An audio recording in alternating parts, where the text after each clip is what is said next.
Hello friends, स्वागत है आपके अपने चैनल स्टैंड बीपीएससी में। ठीक है, जैसे कि मैंने बोला था कि यूनिक प्रकाशन का मैथ का अलग से करवाया जाएगा, हिंदी इंग्लिश का अलग से करवाया जाएगा। ठीक है, तो उसी के मुताबिक मैं लेकर आ चुका हूं ज़बरदस्त सेशन। ठीक है, और इसमें जो क्वेश्चन इंपॉर्टेंट होगा, ठीक है, जो प्रीवियस ईयर का होगा मैं उसे इंडिकेट कर दूंगा, आप उसे देख लेंगे। ठीक है, क्योंकि प्रीवियस ईयर का है मेरे पास सब क्वेश्चन, तो एग्जाम के समय उसको मैं कलेक्ट कर और एग्जाम से 10 दिन 15 दिन पहले सबको टेलीग्राम पर भेज देंगे। आप उसे लेकर प्रैक्टिस कर लेंगे और यहाँ पर जो होगा लगेगा इंपॉर्टेंट है वो मैं आपको इंडिकेट करा दूंगा। ठीक है, तो चलिए प्रैक्टिस करते हैं। यूनिक का है पहला क्वेश्चन आपके डिस्प्ले पर। ठीक है, मन लगाकर पढ़ाई कीजिए। ठीक है, देखिए 23, 45, 64, 81 और 77 का मीन यानी माध्य निकालना है इसमें। ठीक है, तो आपको पता है माध्य निकालने के लिए ट्रिक क्या होता है कि जितना संख्या रहेगा उसको उतना जोड़ दीजिए। ठीक है, और जितना संख्या है काउंट कर लीजिए कितना है, फिर उसे भाग दे दीजिए। ठीक है, यानी 1 2 3 4 5 5 संख्या है तो इसको जोड़ेंगे तो 290 आएगा। ठीक है, कितना संख्या 1 2 3 4 5 5 है तो अब इसे भाग दे दीजिए। भाग दे देंगे तो 58 बार में कट जाएगा, राइट आंसर ए हो जाएगा। ठीक है, एकदम ट्रिक के साथ बनाना है। ठीक है, कुछ नहीं करना है। उसके बाद है, देखिए इसके बाद है ए और सी एक कार्य को 20 दिनों में पूरा कर सकते हैं। ए और सी एक कार्य को 20 दिनों में पूरा कर सकते हैं। बी और सी उसी कार्य को 12 दिनों में कर सकते हैं। ठीक है, ए बी सी मिलकर इसे 8 दिनों में पूरा कर सकते हैं। ए और बी मिलकर उसी कार्य को कितने दिनों में करेंगे, कितने दिनों में करेंगे। देखिए आप क्या कीजिएगा, इस तरह का प्रश्न आएगा। ठीक है, तो सबसे पहले सभी का कार्य एक साथ निकालेंगे। ठीक है, सभी का कार्य एक साथ निकालेंगे। ठीक है, क्या करेंगे, 20 दिन दे रहा है। ठीक है, ए बी सी, ए और सी एक कार्य को 20 दिनों में करते हैं। ठीक है, बी और सी 12 दिन में करते हैं। ठीक है, तो सबसे पहले एक बार क्या करेंगे, ए और सी का निकालेंगे। ठीक है, उसके बाद बी और सी का, चूँकि ए और सी का पता है 20 दिन, बी और सी का भी पता है कितना 12 दिन। ठीक है, तो इस तरह का जो भी सवाल आएगा, ठीक है, तो मान लीजिए इस तरह का जब भी सवाल आएगा तो एगो को ए मान लीजिएगा, एगो को बी। ठीक है, और दोनों का एक साथ कार्य निकालना होगा तो हम A plus A by A plus A by B. ठीक है, ये दोनों का एक साथ कार्य निकालने का ट्रिक होता है। ठीक है, इसके साथ अब क्या निकालेंगे, दोनों का एक साथ कार्य। ठीक है, जब इन दोनों का एक साथ निकालेंगे, यानी इसको ऐसे भी निकाल सकते हैं, ए प्लस सी दोनों में दिया है प्लस बी प्लस सी, तब ना दोनों का एक साथ निकलेगा। जब इसका आप एलसीएम निकालेंगे तो 2/15 आ जाएगा। ठीक है, 1/20 और 1/12 का। ठीक है, ये कितना दोनों का एक साथ का कार्य आ गया। ठीक है, दोनों का एक दिन का काम आ गया। ठीक है, यानी कितना भाग कर रहे हैं एक दिन में, 2/15 भाग। ठीक है, उसके बाद क्या करेंगे, तीनों का एक साथ मिला लीजिए। ठीक है, तीनों का एक दिन का काम निकालेंगे, किसका, ए बी सी का। ठीक है, ए बी सी का एक साथ निकालेंगे आप, तो चूँकि प्रश्न में दे रहा है ए बी और सी मिलकर इसे 8 दिनों में, तो हमें पता है ए प्लस बी प्लस इतना का कार्य कितना हो जाएगा, इतना। ठीक है, ये कितना हो गया, तीनों का कार्य हो गया, एक दिन का भाग। ठीक है, तीनों एक दिन में इतना कार्य करते हैं। ठीक है, तो आगे देखिए आगे कैसे फिर करेंगे। उसके बाद प्रश्न में बोल रहा है ए और बी मिलकर उसी कार्य को कितने दिनों में करेंगे। चूँकि हम सी का निकाल लेंगे तो क्या हो जाएगा, हम ए और बी का उसमें से घटा लेंगे तो निकल जाएगा। ठीक है, सिंपल है। तो सबसे पहले आप क्या करेंगे, सी का कार्य निकालने के लिए आपको क्या करना होगा, ए सी बी सी। ठीक है, ए सी और बी सी को ए प्लस बी प्लस सी में से घटा देंगे तो निकल जाएगा। ठीक है, तो ए सी का कितना है, ए सी का कितना, ए सी और बी सी का मैंने क्या निकाला है, दोनों का एक साथ का कार्य अब निकाले थे तो 2/15 आया था ना। उसके बाद ए प्लस बी यानी तीनों का एक साथ का कार्य कितना आया था, 1/8 घटा दीजिए, घटा देंगे तो आपका 1/20 भाग आएगा, 120 भाग। ठीक है, इतना आएगा, आप सॉल्व करते चलेंगे। ठीक है, उसके बाद ए प्लस बी का एक साथ निकाल लीजिए, ए प्लस बी का निकालेंगे। ठीक है, उसमें से सी को घटा देंगे। देखिए समझिए, यहाँ समझ में नहीं आया होगा। ठीक है, देखिए मैंने ए और सी, ठीक है, और बी और सी का निकाला तो 2/15 आया। ठीक है, फिर ए बी सी का जब निकाला तो 1/8 भाग आया। ठीक है, चूँकि AC और BC का पता है 2/15 भाग आया।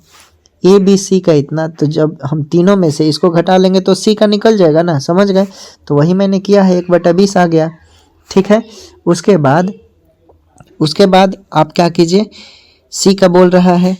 ठीक है, तो क्या करेंगे, A और B का एक दिन का कार्य निकाल लेंगे हम। A और B का एक दिन का कार्य निकालेंगे तो हमारा कितना होगा, एक दिन का। ठीक है, तो A और B का एक दिन का कार्य निकालेंगे तो हम क्या करेंगे, इसको ऐसे भी लिख सकते हैं, A + B + C। ठीक है, तीनों का हम कार्य निकाल चुके हैं, चूँकि C का निकालेंगे तब ना A और B का निकलेगा। ठीक है, और पता है आपको कि तीनों का एक साथ कार्य 1/8 निकाला है मैंने। ठीक है, और C का कार्य निकाला था तो अभी 1/20 भाग आया था। तो इसको जब कैलकुलेट करेंगे, आप जब कैलकुलेट करेंगे तो 14/120 आएगा। ठीक है, कितना आएगा, 14/120। जब इसे काटेंगे तो 7/60 आ जाएगा। ठीक है, यानी ये भाग है कार्य का। ठीक है, अब इसमें पूछ रहा है A और B का मिलकर एक साथ कार्य कितने में करेंगे, A और B। तो क्या करेंगे, आप इसे पलट दीजिए, 60/7 हो जाएगा A और B का कार्य। ठीक है, राइट आंसर A हो जाएगा। ठीक है, आगे देखते हैं। उसके बाद है, किसी उत्पाद का अंकित मूल्य 500 रुपया है और 10% के क्रमिक छूट के बाद विक्रय मूल्य क्या होगा।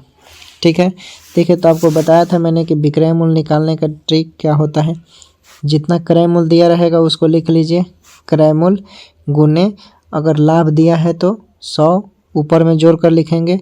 ठीक है, हानि दिया होगा तो हानि को घटा कर लिखेंगे। ठीक है, तो यहाँ पर बोल रहा है छूट की बात कर रहा है। ठीक है, तो दो बार बोल रहा है तो हम दो बार लिखेंगे, यानी 100 - 10/100 गुने 100 - 10/100। ठीक है, तो इसे कैलकुलेट कीजिए।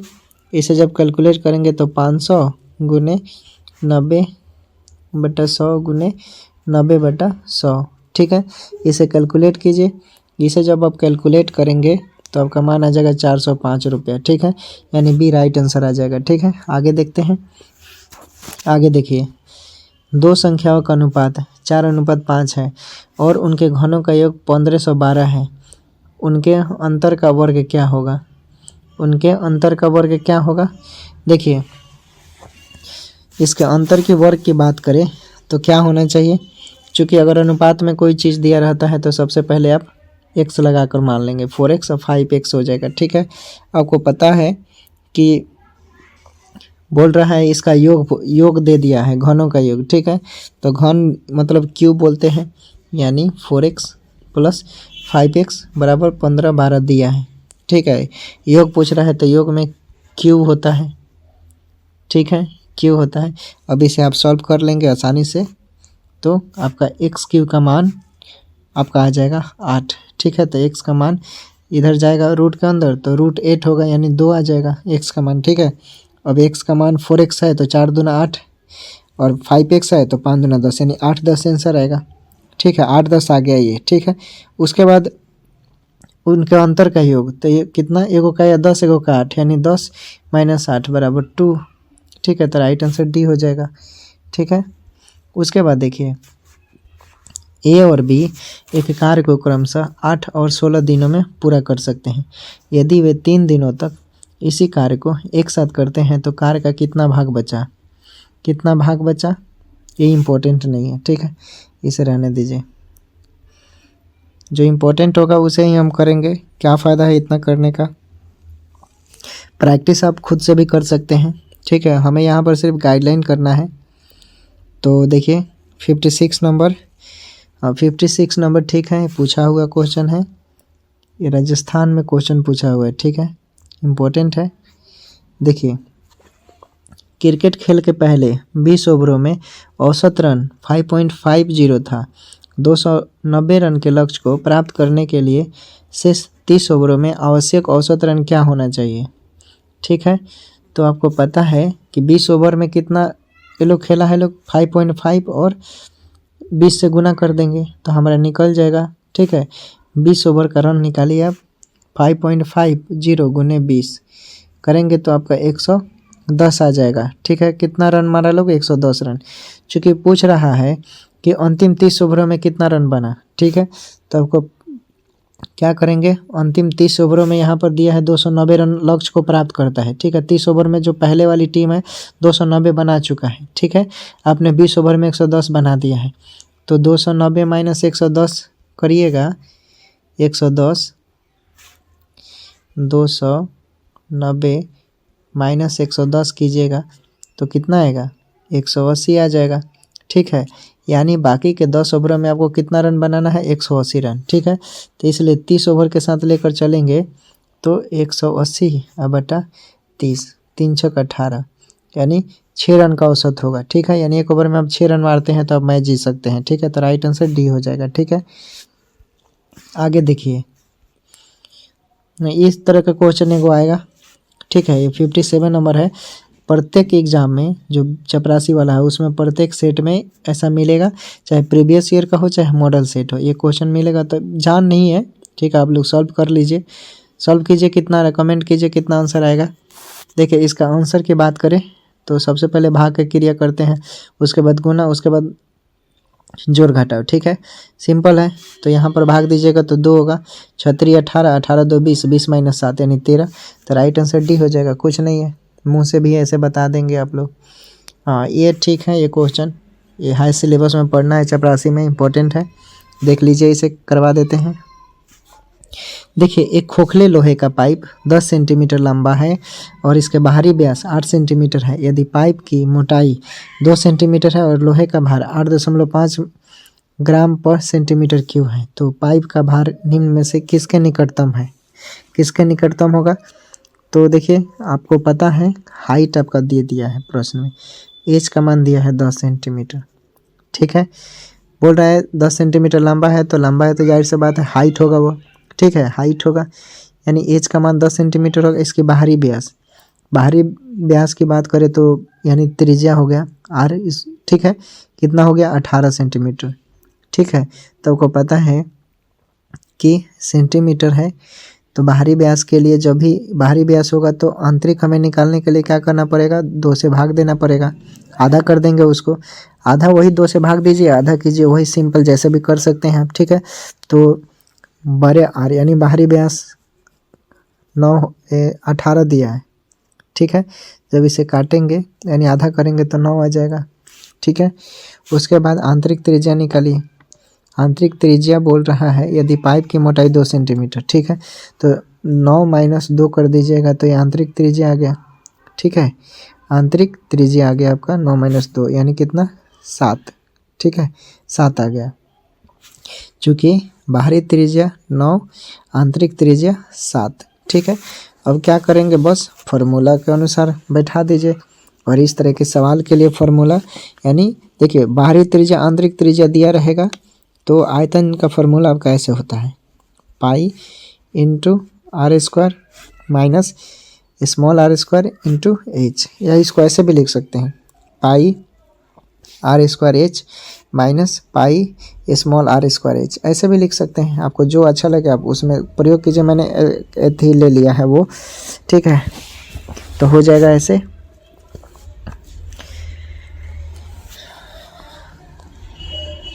मैंने इसमें कॉमन ले लिया है पाई और एच को। ठीक है, इसलिए ऐसे लिखा। ठीक है, तो आप देख लीजिए, इस पर पुट कर दीजिए, कुछ नहीं है, पुट कीजिएगा तब का मान निकल जाएगा।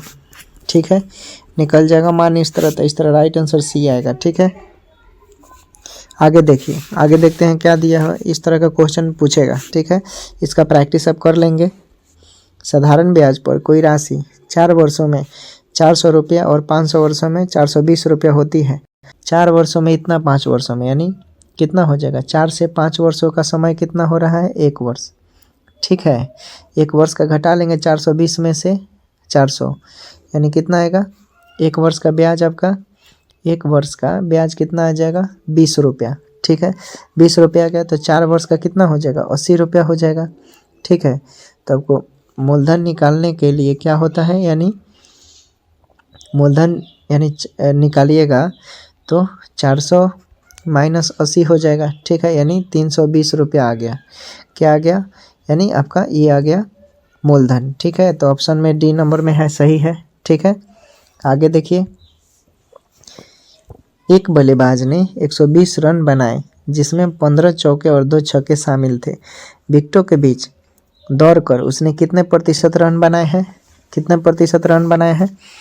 तो देखिए, सबसे पहले क्या करेंगे आप कि चौके और छक्के को रन को एक तरह कैलकुलेट कर लीजिए। ठीक है, ठीक है, बोल रहा है 15 चौके यानी 15 गुने 4 और 2 छक्के तो 6 गुने 2। ठीक है, तो ये 60 हो गया और ये 12 हो गया, यानी 60 12 कितना हो गया 72 चौके छक्के से। ठीक है, और बोल रहा है 120 रन दौड़ कर लिया है। ठीक है, तो कितने प्रतिशत रन बनाया दौड़ कर? ठीक है, तो क्या करेंगे 120 सिंपल है 72 घटा दीजिए, जो आएगा 48। कितना आएगा 48। इसमें पूछ रहा है कितने प्रतिशत में रन बनाया है, चूँकि जब भी प्रतिशत का बात करेगा तो 48 बटा 120 पर लेकर चलेंगे, घटा दीजिए ना, सिंपल है। 5 6 6 8 48 8 5 40 यानी कितना 40% रन बनाया हो। ठीक है, समझ गए क्यों हुआ? चूँकि बोल रहा है कितना प्रतिशत, हमारा आगे 48 रन वो पैर से दौड़ कर ले गया, लेकिन पूछ रहा है प्रतिशत में दौड़ कर कितना लिया। चूँकि बल्लेबाज 120 रन बनाया है तो 120 पर 48 का लेकर चलेंगे, सिंपल है। 48 का 120 पर लेकर चलेंगे तभी ना आएगा, तो राइट आंसर डी हो गया। समझ गए? उसके बाद है एक निश्चित राशि पर 2 वर्ष के लिए 6% वर्ष की दर से साधारण और चक्रवृद्धि ब्याज का में अंतर 3.6 है, वह राशि क्या है? इसमें देखिए डायरेक्ट इसमें मिश्रधन पूछ रहा है। ठीक है, मूलधन पूछ रहा है, मूलधन पूछ रहा है, आपको मूलधन निकालना है। देखिए, और चक्रवृद्धि ब्याज और साधारण ब्याज का अंतर का फॉर्मूला, चक्रवृद्धि ब्याज और साधारण ब्याज का फॉर्मूला होता है इस तरह का जो भी सवाल रहेगा, PR² बटा 1000 10,000। ठीक है, 10,000 होता है। ठीक है, तो इसी पर आप पुट कर दीजिए। ठीक है, CI इसका अंतर कितना दिया है 3.6, फॉर्मूला में पुट कर दीजिए 3.6 बराबर P नहीं दिया है। ठीक है, और आपको R दिया है यानी 6 का स्क्वायर बटा 10,000। जब इसे काटेंगे 6 का स्क्वायर 36 हो जाएगा, इसे बटा में मान लीजिए, क्रॉस मल्टीप्लिकेशन कीजिएगा तो P का मान को हम ऐसे लिख सकते हैं 36,000 बटा 36। जब इसे काटेंगे तो 1,000 आएगा। ठीक है, तो राइट आंसर बी हो गया, कुछ नहीं है कुछ, सिंपल है, बन गया। आगे देखिए, आगे है, ये देखिए इस तरह का क्वेश्चन पता नहीं क्यों दे रहा है, छत्तीसगढ़ सिविल कोर्ट में पूछ दिया है, 2014 का क्वेश्चन है। ठीक है, देखिए 8 गुने 3 भागा 6 + 7 - 4 × 2। ठीक है, एग्ज़ाम के दिनों में 10 दिन पहले जितना प्रीवियस ईयर का होगा मेरे पास है, कल कलेक्ट हो जाएगा एक साथ, मैं आपको दे दूंगा सॉल्यूशन के साथ, उसे आप तैयारी कर लेंगे। ठीक है, आपका काम हो जाएगा। ठीक है, इसमें सॉल्व करना है, मैंने बताया है कि सबसे पहले भाग का क्रिया करते हैं। ठीक है, भाग का क्रिया कर यहाँ पर तो 1/2 हो जाएगा, 8 गुने 1/2 यहाँ पर +7, फिर इसको डायरेक्ट गुना कर सकते हैं, यहाँ पर भाग दे दीजिए 1/2 हो जाएगा। ठीक है, इसको काट कूट कर आप निकालिए, ये तो सिंपल है, राइट आंसर 7 आ जाएगा। ठीक है, देखिए नेक्स्ट सवाल है, यदि A/B = 2/3, B/C = 5/6 और C/D = 8/9, तो A/D का मान निकालना है इसमें। ठीक है, क्या करना है, A/D का मान निकालना है। तो देखिए नॉर्मली सॉल्व करना है, ठीक है, घबराना नहीं है। इसमें जैसा जो दिया अनुपात में उसको बटा में लिख लीजिए, मान पूछ रहा है तो मान निकालने के लिए देखिए डायरेक्ट A/B है तो इसको हम A/B लिख सकते हैं, B/C है इसको हम B/C लिख सकते हैं, C/D है हम C/D लिख सकते हैं। इन सब का एक बार कैलकुलेट कीजिए। ठीक है, और जितना आएगा देखिए इसको काटिए, कौन C से C कट गया, B से B कट गया, A/D ये निकालना है। इसी तरह पुट कर दीजिए, जैसे मैंने पुट किया है, वैल्यू पुट कीजिएगा, आसानी से निकल जाएगा, कुछ नहीं है, 40/81 है, राइट आंसर बी हो जाएगा। ठीक है, राइट आंसर बी हो जाएगा। ठीक है, आगे देखिए, 52 मीटर लंबे और 47 मीटर चौड़े पानी के टंकी में 220 वस्तुएं डाली गई। यदि एक वस्तु द्वारा विस्थापित पानी का औसत विस्थापन 4/5 मीटर क्यूब है तो टैंक के जल स्तर में लगभग वृद्धि कितनी होगी। ठीक है, कितनी वृद्धि होगी। देखिए सबसे पहले वृद्धि निकालने के लिए आप क्या करेंगे, डायरेक्ट जितना वैल्यू दिया है यानी 4.5 और 280 टैंक में 220 वस्तुएं डाली गई। ठीक है, इसको एक साथ गुना कर लेंगे इस तरह के सवाल में। ठीक है, क्या करेंगे, लिखेंगे टैंक में डाली गई वस्तुएं। ठीक है, यानी 220 गुने 4.5, इसको गुना करेंगे 990 मीटर आ जाएगा। ठीक है, उसके बाद क्या करेंगे, चूँकि वृद्धि पूछ रहा है जल स्तर में कितना वृद्धि हुआ, तो वृद्धि में यानी क्या करेंगे, जितना आया है ना, जितना आया है 990 में क्या कीजिए 47। ठीक है, और 52 से भाग दे दीजिए इससे। ठीक है, 52 गुने 47 निकल जाएगा।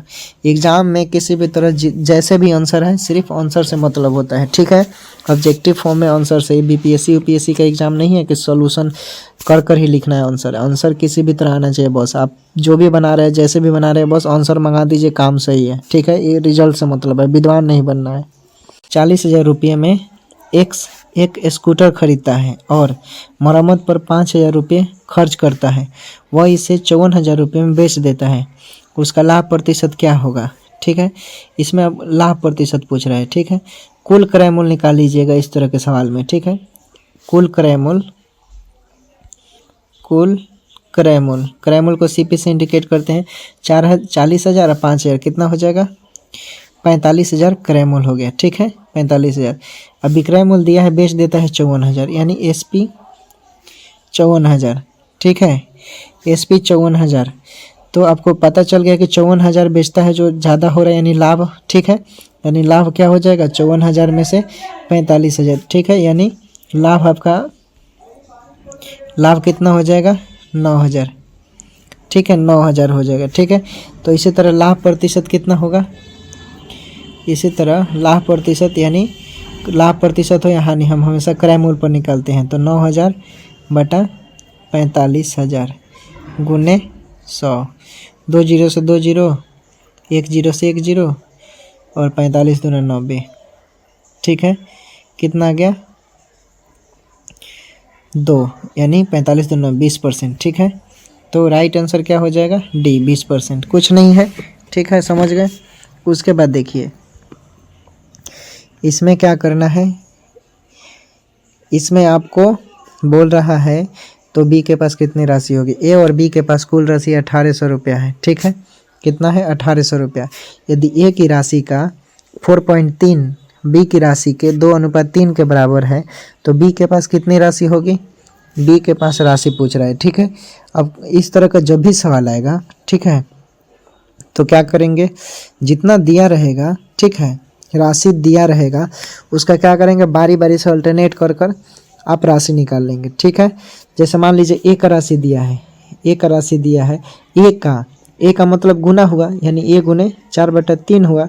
उसके बाद पूछ रहा है किसके बराबर, यानी बी के, यानी बी गुने 2/3 का। देखिए क्वेश्चन पकड़ने का ट्रिक है, क्वेश्चन के भाषा समझ जाएंगे तो आप मैथ बना सकते हैं। ठीक है, जितना प्रैक्टिस कीजिएगा उतना मदद मिलेगा। ठीक है, तो ए का बोला किसके साथ 4/3, किसके बराबर की बात करता है, बी की राशि के, तो मैंने वही किया, बी गुने 2/3। ठीक है, समझ गए। उसके बाद इसको सॉल्व कीजिए, जब इसको सॉल्व करेंगे तो बी को इस तरफ ला दीजिए तो ए बटा बी हो जाएगा। ठीक है, और इसको उधर लेकर चल जाइए तो इसको हम ऐसे लिख सकते हैं 2/3 गुने 3/4, तो 2 दूना का 4 और 3 से 3 यानी 1/2। तो मान आ रहा है ए बटा बी का 1/2। इसको हम 1:2 भी लिख सकते हैं अनुपात के सेंस में। ठीक है, तो राइट आंसर क्या हो जाएगा आपका 1:2। ठीक है, 1:2 हो जाएगा। ठीक है, यहाँ पर जो ऑप्शन में जो आंसर दिया है 1200 दिया है, तो देखिए उसके बाद बी के पास राशि पूछ रहा है, तो घबराइए मत, हिस्सा जब भी पूछेगा ना, राशि का मतलब हिस्सा। ठीक है, तो हिस्सा निकालने के लिए आपको पता है जितना आया है 1/2, ठीक है, इसी से आंसर निकलेगा। ठीक है, यानी इसके साथ हमेशा निकाला जाता है, नीचे वाले के साथ जो हर है। ठीक है, 2/1 + 2 गुने 1800 कर दीजिए। ठीक है, निकल जाएगा। ठीक है, कैलकुलेट कीजिए, इसको ऐसे लिख सकते हैं 2/3 गुने 1800, 3×6 = 18। ठीक है, 6×2 = 12, अब 1200 आ गया, राइट आंसर बी हो जाएगा। आगे देखिए, ये है बिहार सिविल कोड में पूछा हुआ 2018 का क्वेश्चन। ठीक है, देखिए 25 का 4 - 30 प्लस स्मॉल कोस्ट 2 का स्क्वायर है प्लस 18 स्मॉल कोस्ट बंद हो गया, इसमें मान निकालना है। ठीक है, बहुत सिंपल है। सबसे पहले का हम देखिए, का दिया होगा प्रश्न में, अब भाग भी दिया होगा तो भाग को लेकर मन चलिएगा, सबसे पहले का क्रिया किया जाता है। ठीक है, तो जैसा है वैसा लिखिए। देखिए तो क्या हो जाएगा, 25 का मतलब गुना 4 - 30, ये 2 का स्क्वायर क्या हो जाएगा 4 प्लस 18। ठीक है, फिर इसको क्या करेंगे, 25 चौका 100 हो जाएगा -30, ये गुना में रहेगा क्योंकि, ठीक है गुना में नहीं, यहाँ पर प्लस है, सॉरी यहाँ पर प्लस होगा। ठीक है, तो 18 4 क्या हो जाएगा, यहाँ पर 18 है। ठीक है, तो 18 4 22। ठीक है, इसको फिर से लिखते हैं, 100 + 22 - 30। ठीक है, अब इसको 122 में से 30 जाएगा, कितना होगा, यानी 92। ऑप्शन में हमारा सी नंबर सही है। ठीक है, आगे देखते हैं आगे क्या दिया हुआ है। दो संख्याओं के महत्तम समापर्त और लघुत्तम समापर्त क्रमशः 12 और 240 है। यदि एक संख्या 24 हो तो दूसरी संख्या क्या है। ठीक है, बोल रहा है दो संख्याओं के महत्तम समापर्त और लघुत्तम समापर्त क्रमशः 12 और 240 है। यदि एक संख्या 24 है तो दूसरी संख्या ज्ञात कीजिए। देखिए कितना इंपॉर्टेंट क्वेश्चन है, कितना पूछ रहा है, 2017 में पूछा गया है बिहार सिविल कोर्ट में। ठीक है, तो देखिए कैसे सॉल्व करेंगे इसको, कैसे सॉल्व करेंगे इसको। देखिए सबसे पहले क्या करेंगे इसको आप, कि देखिए बोल रहा है कि आपका दिया है एलसीएम और एमसीएम दिया हुआ है। ठीक है, कुछ नहीं करना है, आपको पता है कि दूसरी संख्या क्या, दूसरी संख्या बराबर कितना होता है, एलसीएम, ये ट्रिक है, एमसीएम बटा पहली संख्या। ठीक है, यानी पहली संख्या, इस पर पुट कर दीजिए। दूसरी संख्या बराबर एलसीएम कितना दिया है 12, एमसीएम कितना दिया है 240, और पहली संख्या का मान कितना दिया है, सॉरी 24 दिया है। हाँ ठीक है, तो ये काटेंगे 24 से 240 तो कितना 10 बार में कट जाएगा, अब 12 × 10 यानी 120। ऑप्शन में डी नंबर में देखिए 120 दिया हुआ है, इस तरह क्या हो जाएगा, हमारा बी सही हो जाएगा। ठीक है फ्रेंड, तो देखिए बहुत ही लेवल जो होता है ना, लेवल वो ग्रुप डी का लेवल होता है, चपरासी वाला। ठीक है, इसमें ना हार्ड पूछेगा ना ज़्यादा टफ पूछेगा। ठीक है, मतलब एक लेवल होगा कि आप बना सकते हैं, सिर्फ आप प्रैक्टिस कर लीजिए, आपका कल्याण हो जाएगा, मैथ आपके हाथ में रहेगा। ठीक है, इसको हम टेलीग्राम पर भेज देंगे, आप वहाँ से इसे ले सकते हैं। ठीक है, आज से अब क्या होगा, जो भी मैथ पढ़ाऊँगा मैं आपको क्या करूँगा, उसको टेलीग्राम पर भेज देंगे, आप उसे अपने नोटबुक में लिखिएगा, और यही एग्ज़ाम के दिनों में 7 से 10 दिनों के अंदर आप रिवीजन करते जाइएगा, देखिए आपका कल्याण हो जाएगा। ठीक है, आगे देखिए, हिम्मत रखिए, कॉन्फिडेंस रखिए, मेहनत कीजिए बस। वार्षिक आधार पर चक्रवृद्धित 5% प्रति वर्ष की दर से 2 वर्ष के लिए राशि पर चक्रवृद्धि ब्याज 205 रुपया है। साधारण ब्याज क्या होगा, देख लीजिए। ठीक है, देखिए मैथ बनाते हैं तो ये ज़रूरी नहीं है कि कहीं से भी उठाकर बना लीजिए। ठीक है, प्रैक्टिस के लिए बना सकते हैं, सिलेबस के अकॉर्डिंग बनाइए। ठीक है, चलिए देखिए क्या है इसमें करना है। देखिए वार्षिक आधार पर 5% दे रहा है। ठीक है, दर से कितना समय के लिए, 2 वर्ष के लिए, यानी आपको आर पता है, ठीक है, समय पता है, लेकिन आपको ना तो मूलधन पता है और ना ही ब्याज पता है। ठीक है, देखिए इस तरह का सवाल देगा तो क्या करेंगे, जब मूलधन नहीं दिया रहेगा, ठीक है, तो इसका एक ट्रिक होता है, आप पिछले वीडियो में मैंने बताया था ट्रिक, इस ट्रिक को नोट कीजिए। जब दर और क्या देगा, समय देगा, ठीक है, चक्रवृद्धि ब्याज देगा, ठीक है, चक्रवृद्धि ब्याज देगा तो उसका डायरेक्ट फार्मूला होता है। देखिए लिखिए, चक्रवृद्धि ब्याज निकालने के लिए, चक्रवृद्धि ब्याज निकालने के लिए होता है P × 100 + R, इधर साइड में लिखते हैं, इस ट्रिक के फॉर्मूले से लिखिएगा, चक्रवृद्धि ब्याज बराबर P बराबर, सॉरी ऐसे होगा, P × उसके बाद 100 प्लस आर बटा 100 -1, ठीक है। और यहाँ पर स्क्वायर कर दीजिएगा, अब ब्रैकेट बंद कर दीजिए। अब निकाल लीजिए, आंख बंद कर निकल जाएगा इस पर, ठीक है। इस फार्मूले पर निकाल लीजिए। देखिए पी नहीं दिया हुआ है, चूँकि चक्रवृद्धि ब्याज दिया हुआ है तो 205 लिख दिया बराबर में।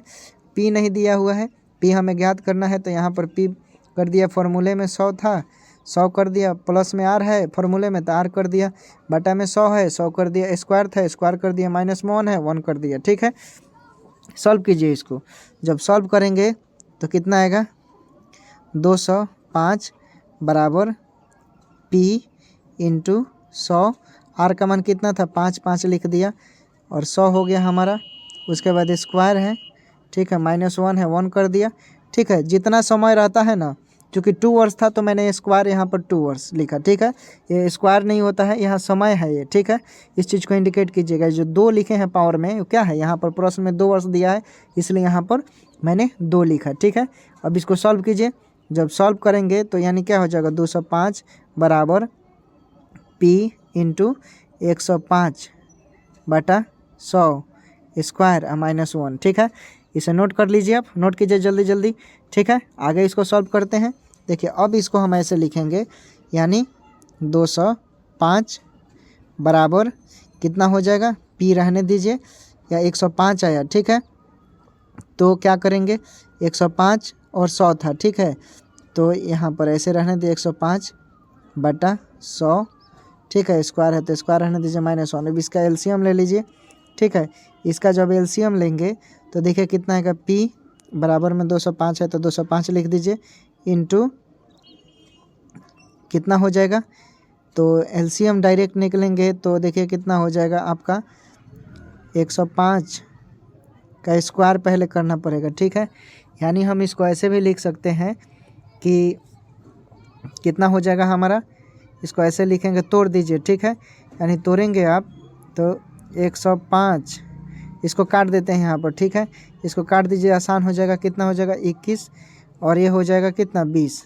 तो हम इसको ऐसे लिख सकते हैं, 205 बराबर P इंटू 21 बटा 20 -1, ठीक है। ये स्क्वायर होगा, ठीक है। अब इसको क्या करेंगे, 205 बराबर P इंटू 21 का स्क्वायर कितना होता है 441, 20 का 400 -1, ब्रैकेट बंद कर दीजिए, नोट कीजिए इसे, ठीक है। आगे सॉल्व करते हैं। 205 बराबर 400, देखिए वहाँ पर एलसीएम हो जाएगा हमारा 400, ठीक है। 400 एलसीएम होगा तो 1 में भाग देंगे तो ये क्या आएगा, गुना करेंगे तो उतना ही होगा, यानी 441 आ जाएगा, माइनस 1 वहाँ 1 है, 400 में भाग दीजिएगा तो भागफल 400 आएगा, और फिर 400 में 1 से गुना कीजिएगा तो 400, यानी 400 हो गया, ठीक है। तो 441 में से 400 घटाइएगा तो कितना आएगा 41। तो हम इसको ऐसे लिख सकते हैं, बराबर 205 बराबर 41 P इंटू 41 बटा 400, ठीक है। सिंपल है, ठीक है। अब क्या कीजिएगा, P का मान निकालिए, क्रॉस मल्टीप्लिकेशन कीजिएगा, यहाँ कुछ नहीं है, ठीक है। तो P इस तरफ आ जाएगा, ठीक है। इसको ऐसे लिख सकते हैं, P गुने 41 बराबर 205 गुने 400, ठीक है। P का मान निकालिएगा तो 205 गुने 400 बटा 41, ठीक है। अब क्या कीजिए कि 41 को काटेंगे आप तो कितना आएगा, 41 को काटेंगे तो 41 में गुना कीजिए 5 से, तो ये 5 बार में कट जाएगा, ठीक है। और 400 में 5 से गुना कीजिए तो कितना आएगा 2000, ठीक है। कितना आएगा, जब 400 में गुना कीजिएगा तो P का मान मूलधन कितना आ गया 2000, ठीक है। तो इस तरह मूलधन आपका 2000 आ गया। अब क्या पूछ रहा है, साधारण ब्याज निकालिए, यानी साधारण ब्याज निकालना है। साधारण ब्याज का फॉर्मूला क्या होता है, PRT बटा 100, ठीक है। PRT अब बैठा दीजिए, इस पर बैठा देंगे। हमको लग रहा है मूलधन भी पता है, मूलधन निकल गया 2000, आर का मान दिया है 5% और समय 2 वर्ष, ठीक है। 2 वर्ष निकाल दीजिए, वैल्यू पुट कर 200 आंसर आएगा, काट कूट कर आपका कितना आएगा 200, ठीक है। डी नंबर आंसर हो जाएगा। अब देखिए शॉर्टकट में बनाने के लिए ट्रिक देखिए क्या करेंगे। सबसे पहले आप चक्रवृद्धि ब्याज निकालिएगा, ठीक है। चक्रवृद्धि ब्याज निकालने के बाद आप साधारण ब्याज निकालिएगा, उसके तहत निकल जाएगा, ठीक है। आगे देखते हैं। आगे देखिए हमारे 64 नंबर क्या है, इसको सॉल्व करना है। देखिए बार बार ये सब क्वेश्चन पूछा जा रहा है, क्वेश्चन में जान नहीं रही है, ठीक है। लेवल 10 है तो जाहिर सी बात है 2015 का क्वेश्चन है, ठीक है। देखिए 30 भागा 6 गुने 5 का 2 + 3 - 12 × 3 गुने 2 का मान निम्न में से किसके बराबर है, ठीक है। इसे सरलीकरण करना है, सॉल्व करना है। सबसे पहले मैंने बोला है का, अगर ऑप्शन में रहेगा का, क्वेश्चन में तो का मान लिखिएगा, ठीक है। तो देखिए सबसे पहले लिखिए 30 भागा 6 गुने 5 गुने 2 + 3 कितना हो जाएगा 5 - 12 और ये क्या हो जाएगा 6, ठीक है। अब सॉल्व कीजिए तो 30 में 6 से भाग दीजिएगा तो कितना आएगा 5, ठीक है। उसके बाद 5 गुने 5 कितना हो गया 25, ठीक है। 5 गुने 25 - 12 × 72, ठीक है। तो 25 में 25 से गुना की 25 में 5 से तो 125, यानी 125 - 72 घटा दीजिए तो 5 में से 2 गया, कितना बचा 3, ठीक है। और ये कितना हो गया 11 में से कितना 12 में से 7 गया 5, यानी कितना 53। तो राइट आंसर क्या होगा सी हो जाएगा, ठीक है। कुछ नहीं है इसमें, जान नहीं है। आगे देखिए एक आयत का क्षेत्रफल 27 मीटर है और इसकी लंबाई इसकी चौड़ाई को 3 गुनी है। आयत की परिधि क्या होगी, ठीक है। इसमें आयत की परिधि पूछ रहा है, ठीक है। क्या करना है आपको, एक आयत का क्षेत्रफल दे दिया है, इसकी लंबाई इसकी चौड़ाई की 3 गुनी है, आयत की परिधि, ठीक है। इस तरह का क्वेश्चन रहेगा तो आपको कुछ नहीं करना है, आंख बंद कर सबसे पहले आप जो पूछा है उसको मान लीजिए, या तो 100 मानिए x मानिए, ठीक है। आप लिखेंगे माना कि आयत की चौड़ाई x मीटर, ठीक है, x मीटर मारेंगे। उसके बाद चूँकि बोल रहा है लंबाई इसकी चौड़ाई की 3 गुनी है, तो आयत की लंबाई क्या हो जाएगी, आयत की लंबाई बराबर 3x मीटर हो जाएगा। 3x मीटर क्योंकि 3 गुनी है, ठीक है। अब आपको क्षेत्रफल पता है, एरिया, आयत का क्षेत्रफल क्या होता है L गुने B। इसे रेज कर देते हैं, आप लोग नोट कर लीजिए, L गुने B। आपने चौड़ाई माना है x, ठीक है, लंबाई 3x, तो A बराबर हो जाएगा हमारा 3x गुने x, यानी क्या हो गया 3x स्क्वायर मीटर स्क्वायर, ठीक है। ये आपका आ गया क्षेत्रफल, ठीक है। अब प्रश्न से देखिए बोल रहा है कि क्षेत्रफल 27 मीटर स्क्वायर है, तो चलेंगे प्रश्न से। आयत का क्षेत्रफल बराबर क्या, आपको पता है आयत का क्षेत्रफल लंबाई गुना चौड़ाई होता है। तो आयत का क्षेत्रफल आपने कितना निकाला है 3x स्क्वायर बराबर क्षेत्रफल प्रश्न में दिया है 27 मीटर स्क्वायर, ठीक है। तो x बराबर हमारा हो जाएगा x स्क्वायर बराबर 27/3, यानी 3 × 9 = 27, यानी x स्क्वायर का मान कितना आ गया 9। जब स्क्वायर में कोई चीज़ रहता है और बराबर को उधर जाता है तो रूट के अंदर हो जाता है, यानी √9 हो गया, ठीक है। यानी x का मान कितना आ गया, x का मान 3 आ गया, ठीक है। यानी x आपका चौड़ाई कितना आ गया 3 मीटर, लेकिन यहाँ पर पूछ रहा है, यहाँ पर आपका चौड़ाई कितना आ गया 3 मीटर, ठीक है। लंबाई आपको पता ही है 3x मीटर, यानी लंबाई अपने 3 गुना है, यानी 3 गुने 3 हो जाएगा। 3x माना है, 3x है प्रश्न के अकॉर्डिंग, तो लंबाई कितना हो गया 9, ठीक है। चौड़ाई 3 हो गया और लंबाई 9 हो गया। अब पूछ रहा है परिधि, आयत की परिधि क्या होता है, आयत की परिधि आपको पता है, आप लिखिए आयत की परिधि बराबर 2 × L + B होता है, ठीक है। 2 रहने दीजिए, L का मान कितना आया है 9, अब चौड़ाई कितना आया है 3, ठीक है। 9 × 3 = 12, 12 दूना 24, यानी 2 × 12, यानी 12 दूना 24। देखिए ऑप्शन में डी नंबर में 24 है, इस तरह राइट आंसर क्या हो जाएगा डी, ठीक है। समझ गए, कुछ नहीं है। तो उम्मीद करते हैं दोस्त आप लोगों को अच्छा लगा होगा। तो आप क्या करें, चैनल पर नए हैं तो इसे सब्सक्राइब कीजिए। अगर इसका PDF लेना चाहते हैं तो आप टेलीग्राम पर जुड़ जाइए, स्टैंड BPSC के टेलीग्राम पर, और वहाँ से PDF आप उठा सकते हैं, ठीक है। आगे क्वेश्चन देखते हैं आगे क्या दिया हुआ है, ठीक है।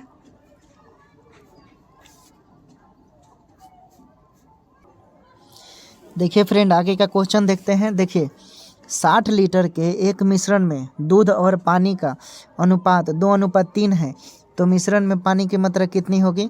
पूछ रहा है 60 लीटर का एक मिश्रण है, ठीक है, दूध और पानी का है, ठीक है, जिसका अनुपात भी दिया है 2:3। तो मिश्रण में पानी की मात्रा कितनी होगी, ठीक है। सबसे पहले क्या करेंगे, इसमें आपको पानी का अनुपात पूछ रहा है, ठीक है, पानी का अनुपात पूछ रहा है। तो देखिए ट्रिक के सहारा से क्या करेंगे, आप पानी की मात्रा का जो अनुपात है, दूध का अनुपात A मान लीजिए, A बराबर 2, और पानी का अनुपात B मान लीजिए, ठीक है, यानी 3 हो गया, ठीक है। अब क्या करेंगे, एगो ट्रिक बताते हैं दोस्त।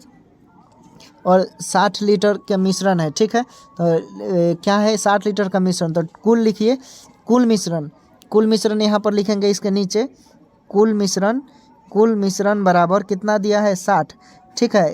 तो ट्रिक होता है इसका निकालने के लिए, यहाँ ट्रिक के सहायता से करेंगे।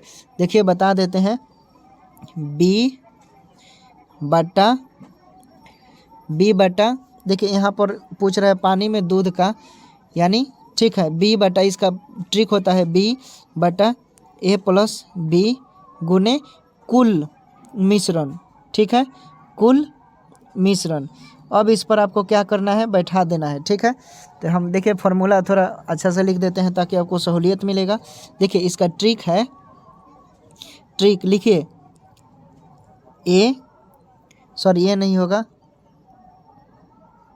B बटा A प्लस B गुने कुल मिश्रण, ठीक है, यानी कुल मिश्रण पानी के टंकी का कितना है 60 लीटर, ठीक है। अब इस पर बैठा दीजिए, B का मान कितना है 3 और A का मान कितना है 2 और B का मान 3, फॉर्मूले के अनुसार 60 है, 60 बैठा दीजिए, ठीक है। 3/5 सॉल्व करते हैं इसे, 3/5 गुने 60, यानी 12 पंजे 60, 5 5 तिहाई 15, कितना आ रहा है 5 एका 5, ठीक है, 5 एका 5, यहाँ पर कितना होगा 12 होगा ना, 12 होगा, तो 12 तिहाई कितना हो जाएगा 36, यानी राइट आंसर बी हो गया 36 लीटर, ठीक है। समझ गए, कुछ नहीं है, मैंने दूध को क्या माना, दूध के अनुपात A और पानी का अनुपात B, ठीक है, कुल मिश्रण दिया है, फॉर्मूले के अनुसार बैठा दिया, ठीक है। आप नोट कर लीजिए, राइट आंसर बी हो जाएगा इस तरह। आगे देखिए, वो जो क्वेश्चन था वो 2019 में पूछा हुआ है बिहार सिविल कोर्ट में, ठीक है। आगे देखिए, आगे क्या दिया हुआ है, 8 सेंटीमीटर त्रिज्या वाले एक वृत्त का क्षेत्रफल 8 सेंटीमीटर आधार वाले एक त्रिभुज के क्षेत्रफल के बराबर है। तो त्रिभुज की अनुरूपी ऊंचाई की लंबाई क्या है। आपको पता है कि बिहार सिविल कोर्ट में 35 क्वेश्चन पूछे जाएगा पिहन में, ठीक है, प्रैक्टिस कर लीजिए, ठीक है, जीत लीजिए जंग, ठीक है, ज़िंदगी भर ऐसो आराम ही मिलेगा, ठीक है। उसके बाद देखिए, 8 सेंटीमीटर त्रिज्या वाले एक वृत्त का क्षेत्रफल 8 सेंटीमीटर आधार वाले एक त्रिभुज के क्षेत्रफल के बराबर है। तो त्रिभुज के अनुरूप ऊंचाई और ऊंचाई की लंबाई निकालना है त्रिभुज के, यानी एच निकालना है इसमें, ठीक है। क्वेश्चन को 2 बार पढ़िए, आपको समझ में आएगा, ठीक है। देखिए त्रिभुज का क्षेत्रफल जो है, यानी त्रिभुज का क्षेत्रफल बराबर वृत्त के क्षेत्रफल के बराबर है। त्रिभुज का क्षेत्रफल आपको पता है कितना होता है, 1/2 इंटू आधार गुने ऊंचाई, आधार को B से इंडिकेट करते हैं और H को ऊंचाई से, बराबर वृत्त का क्षेत्रफल क्या होता है πr² होता है, यानी इसके बराबर होता है। अब क्या करना है बस, आपको ट्रिकली यूज करना है, ठीक है, क्या करना है बैठा देना है, ठीक है, कुछ नहीं, जो जो वैल्यू दिया है उसका बैठा दीजिए। देखिए क्या क्या वैल्यू दिया है, ठीक है। आप एक बार क्या कीजिए, त्रिभुज का निकाल लीजिए। देखिए त्रिभुज का निकालेंगे तो 1/2, आपको पता है आधार कितना दिया है 8 गुने H नहीं पता है, H निकालना है, बराबर वृत्त का क्षेत्रफल πr² यानी 22/7 गुने R दिया है, ठीक है, R दिया है वही 8 सेंटीमीटर, ठीक है, तो क्या हो जाएगा 8 का स्क्वायर, ठीक है, बराबर 1/ इसको काटेंगे तो 2 चौके 8, यानी 4H बराबर, यानी 8 8 है 64, ठीक है, 64 गुने 22/7, ठीक है, सिंपल है, 64 गुने 22/7। अब क्या करेंगे, 7 को क्रॉस मल्टीप्लिकेशन इधर गुना करेंगे तो हो जाएगा 4H गुने 7 बराबर कितना हो जाएगा, कितना था आपका, जितना था उसको लिख दीजिए, ठीक है, जितना था उसको आप लिख सकते हैं। उसके बाद डायरेक्ट H का मान निकालेंगे तो H का मान आ जाएगा आपका कितना, 64 था, ठीक है, 64 और 22 था, यानी 64 गुने 22 अब बटा में क्या हो जाएगा 7, ठीक है। जब इसको आप सॉल्व करेंगे तो पाई को आप नहीं भी लेकर चलेंगे, देखिए जब इस तरह का अगर पाई प्रश्न में दिया हुआ तो पाई का मान पूरा लिखिए, ठीक है। यहाँ पर पाई का मान पूरा लिखिए, h बराबर 22/7 गुने 8 8 64 था स्क्वायर, ठीक है 64 था, गुने 2 बटा में क्या हो जाएगा 8, ठीक है 8 8 64 8 होगा, ठीक है। और 8 दूना 16, ठीक है क्या होगा 8 दूना 16 पाई, पाई को 22/7 का मान पाई होता है, यानी h बराबर 16 पाई, ठीक है। समझ गए, त्रिभुज का क्षेत्रफल वृत्त के क्षेत्रफल के बराबर है, बस कुछ नहीं है, जो वैल्यू है पुट कर दीजिए, सिंपल है, राइट आंसर ये हो जाएगा, ठीक है। कुछ नहीं, इसमें कोई खेला नहीं करना है। आगे देखिए, एक व्यक्ति ने अपने पुराने टाइप, ये देखिए 2020 का क्वेश्चन, ठीक है। एक व्यक्ति ने अपने पुराने टाइपराइटर को 4500 रुपये में बेचने की योजना बनाई है, जिस पर उसे 10% हानि होगी। 20% लाभ प्राप्त करने के लिए उसे कितने रुपये में बेचना चाहिए, ठीक है। 45 रुपये में बेचने की योजना बनाता है, लेकिन 10% की हानि हो जाती है। अब 20% लाभ प्राप्त करने के लिए उसे कितने रुपये में बेचना चाहिए। वेरी सिंपल है, बहुत आसान है। क्या करेंगे, मैंने एक ट्रिक बताया था, ट्रिक के सहायता से इसे बनाइए, ठीक है। विक्रय मूल्य निकालने के लिए मैंने बताया था आपको, विक्रय मूल्य डायरेक्ट निकालने के लिए, कि जब क्रय मूल्य थी, विक्रय मूल्य निकालने के लिए देखिए इतना रुपये में बेचने की योजना बनाता है, ठीक है। तो विक्रय मूल्य डायरेक्ट निकालने के लिए होता है जितना दिया रहेगा क्रय मूल्य, ठीक है, उसके अकॉर्डिंग क्रय मूल्य दिया है 4500, 4500 गुने 4500 गुने 20% के लाभ पर तो 120 हो जाएगा। यही कमी रहता तो 100 में से घटा देते हैं, लेकिन यहाँ पर लाभ है तो इसलिए क्या किया, यहाँ मैंने डायरेक्ट वो जोड़ दिया, ठीक है। अब पूछ रहा है कि 10% हानि हो जाती है, तो जब हानि होगा तो क्या करेंगे, घटा देंगे, यानी 100 - 10, ठीक है। आगे इसे जब सॉल्व करेंगे तो 4500 गुने कितना हो जाएगा 120/90, 120/90, ठीक है 90 हो जाएगा, 1 0 से 1 0 कट गया, ठीक है। तो इसे आगे सॉल्व करते हैं, यानी 4500 गुने क्या आ जाएगा 12/9, ठीक है। 3 3 9 और 3 चौके 12, 3 से इसे काटिए तो 15 हो जाएगा, 3 1 3, 3 5 15, 00 और 15 चौका 60, ठीक है। 15 बचा, कितना इतना बचा ना, 1500 गुने 4, तो इसको ऐसे लिखिए 1500 गुने 4 बराबर 15 चौका 60, यानी 6000, कितना आ गया 6000, ठीक है 6000 ऐसे होगा, सॉरी 1 0 ज़्यादा लिख दिया था, 6000 रुपया, ठीक है। उसे 6000 रुपये में बेचेगा तो उसे 20% का लाभ होगा, ठीक है। राइट आंसर ये हो जाएगा। 4 स्क्वायर प्लस से देखिए सरलीकरण है, बहुत सिंपल है। कहाँ है तो यहाँ पर सबसे पहले क्या करेंगे, 4 का स्क्वायर लिख दीजिए, 16 + 4/5 प्लस, ठीक है 5 गुने 2 10, यहाँ पर कहाँ है तो 4 होगा, 4 3 12 हो जाएगा, ठीक है सिंपल है। तो यहाँ 12 हो जाएगा, माइनस में है तो -2 हो जाएगा, ठीक है। यानी 16 4 20, 20/5 प्लस नहीं 10 में से 2 जाएगा तो कितना -2 होगा, ठीक है। एलसीएम निकालेंगे आप, तो आपका एलसीएम निकाल लीजिए, एलसीएम निकालेंगे तो कितना आएगा, एलसीएम निकालेंगे तो आपका 5 आएगा, ठीक है। तो इसको हम ऐसे लिख सकते हैं 20/5, ठीक है, प्लस 5 गुने 2 -12, ठीक है। इसे सॉल्व कीजिए, आप सॉल्व करेंगे तो आसानी से निकल जाएगा, जान नहीं है इसमें, राइट आंसर 2 आएगा, ठीक है। तो ये था फ्रेंड हमारा मैथ का आज का क्वेश्चन। उम्मीद करते हैं आप लोगों को अच्छा लगा होगा। चैनल पर नए हैं तो इसे आप सब्सक्राइब कर लीजिए, और इसका अगर आपको नोट्स चाहिए तो आप टेलीग्राम पर जुड़ जाइए, वहाँ पर ये नोट्स आपको मिल जाएगा, भेज दिया गया है, ठीक है। पढ़ाई कीजिए, फिट रहिए, स्वस्थ रहिए और सुबह उठिए, ठीक है। रोज़ 6 घंटे 7 घंटे पढ़ाई कीजिए, बिहार सिविल कोड आपके हाथ में, ठीक है फ्रेंड। हिंदी पर विशेष फोकस कीजिए, हिंदी का भी मैंने करवा रखा है बहुत अच्छा, और हो ही रहा है रोज़ 5 बजे शाम को, ठीक है। तो उसे आप ज्वाइन कीजिए और भूलिए मत, ठीक है। मिलते हैं नेक्स्ट वीडियो में मैथ के क्लास में 8 बजे, तब तक अपना ख्याल रखें, शुभ रात्रि।